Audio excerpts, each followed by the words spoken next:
Well, today, in case you haven't noticed, we are celebrating Go Red for Women Day. It's a day dedicated to raising awareness for women's heart health. Experts are warning women to pay more attention to our health and watch out for potential signs. And Dr. Minisha Kochar is joining us today from National Jewish Health. Thanks so much for being here. Good morning. Thank you for having me. Well, this is we need all of this information. It's so important for women to know their specific health risks, right? Absolutely. You know, there are many cardiovascular diseases that affect either exclusively women or predominantly women, and many people, even healthcare providers, are not aware of this, and so spreading the word and making both patients and providers aware of these conditions are very important. And let's talk about the why. So why are women often undiagnosed for cardiac issues? You know, women often don't read the textbook as men do, and so they don't have the same symptoms necessarily as men. A lot of men present with heart attacks with substernal chest pain or crushing chest pain that oftentimes radiates to the arm. Women don't always have that same presentation.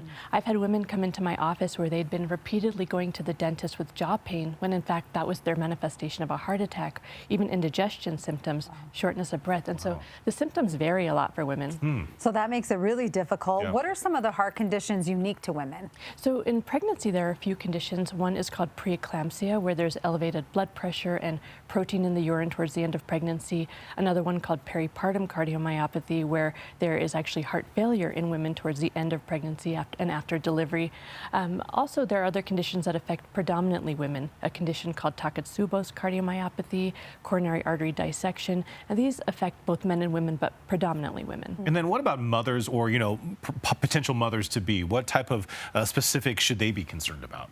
So if a woman has a personal history of heart disease or even a family history of heart disease, it's worthwhile to get screened. You know, we see patients in the office for preventative cardiology, and it's a great way to establish care with a cardiologist and be screened so that when you are under the stress of pregnancy, you make sure everything is okay. And do you think women are lacking someone to push them to just be more proactive when it comes to their health? Because, you know, they're busy, they take care of other people's lives too, so. It's true. I will tell you, I've been in practice for 10 years, and I have maybe 1 or 2 patients a week that are men that come in and say, I'm here because my wife dragged me or my girlfriend dragged me. I've never heard a woman say that about their spouse. Right. And so women are generally the caretakers in the family, and so they oftentimes neglect their own health.